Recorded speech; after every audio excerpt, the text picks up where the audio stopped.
It's very important that you ignore these sorts of sayings, comments, or advice if you're looking to be a professional photographer.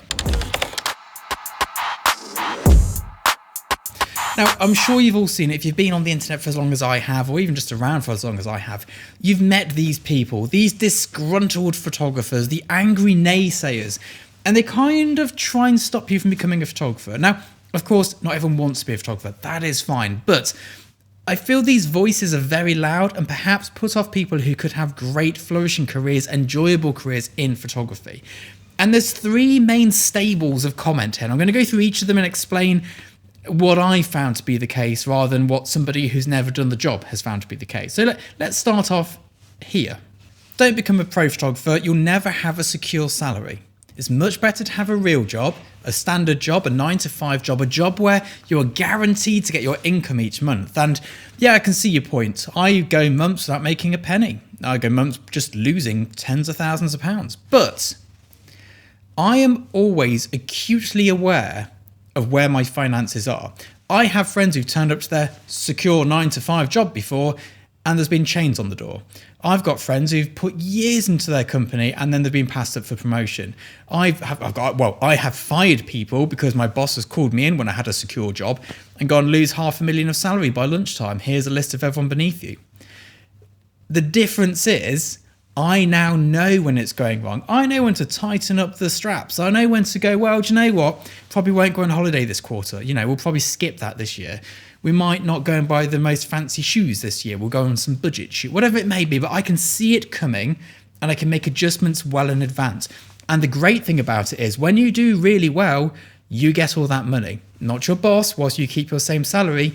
It's very much an effort in, reward out scenario. Of course, if you suck at photography, you will suck at this job. You will make no money, you will get no paycheck. That's a given, but people seem to be taking that instance and applying it across the board. I make far more money today from photography than any real job I could go and do. I also make far more money today from YouTube alone than my last real job ever would have paid me. So, there's that side to it as well. And of course, it's not guaranteed, but it's also not guaranteed that your company you're working for doesn't go bust tomorrow or that you don't get fired for that thing you did. Okay, so the next one is the industry's dead. It's ruined. It's over. It's not the 80s. It's not all... I'm not sure what I can say on YouTube and not get demonetized, but it's not all fun times. Now, the industry may well be dead for some of you who didn't move with the times, but for the rest of us, the industry is thriving, kind of. There's a bit of a COVID hangover, I'll give you that, but there are more photographers today than there ever has been. And that's not there's more people trying to be photographers, there are more people gainfully employed or self-employed as a photographer than ever before. Back in the olden days, you had your magazines, your papers, your billboards.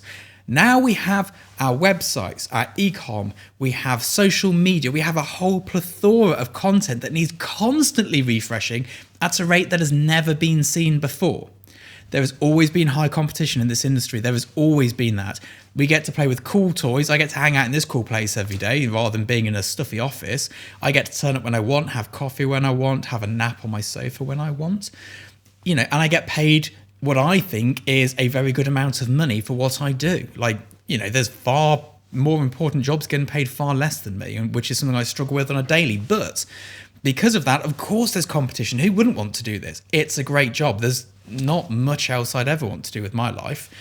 But the industry is not dead and over. We've had a slow 6 months in the industry, as we often do for every so many years, but it's not dead and over. The supply is still coming in. People are still wanting images. People still need our work. It is far from gone. And AI, for all of them, AI is going from... You can't use AI images for what we do. I've still not found an AI tool that can help me with my photography. Yes, there's great stuff for organization and ChatGPT, brilliant, but there's nothing that can actually help me get better photos. There's nothing in the retouching world that actually works anywhere near as well as a real retoucher. There just isn't that. It's not there. And of course, yes, it will be here. It will arrive. But then we still get people to draw stuff for adverts and, just take a picture of it. That's quicker, easier and cheaper. So there's always going to be call for a medium. And recently we had a meeting with a very big client of ours and they were saying how much they like because some of the stuff they get CGI'd, obviously. but they like my photographs in place of the CGI because it has the human element. It's real. You can see the imperfections in the print and all that stuff. That it's still important. It's still relative. Our industry is still here. It's not going to go anywhere. You didn't see everyone just burning pencils on the street as soon as like a camera came out. That's not how it works. It's a medium and we'll keep using it. In the same way, I've got a friend who only shoots 6:7 film. Doesn't shoot digital. And people book him because of that. The last one, and this one, I can see the point. I'd never do photography for money. I'd never do photography for money. It ruins the fun in it. Why would you want someone to tell you what to do? I hear you. I absolutely hear you. Here's my counter argument though. When you're in your day job, 9 to 5, Monday to Friday, being told what to do, that's a lot of hours. Say, I don't actually know what 9 to 5 equates to, but say it's 40 hours a week. I should probably be able to work that out really, shouldn't I? There we go. Didn't pay attention to math. 40 hours a week. So you can go and take some photographs without being told what to photograph on the weekend. I take photographs on average, probably 1 hour a month when you, no, it's more than that. Let's work it out quickly in my head. Brain, 40 hours a week, 480.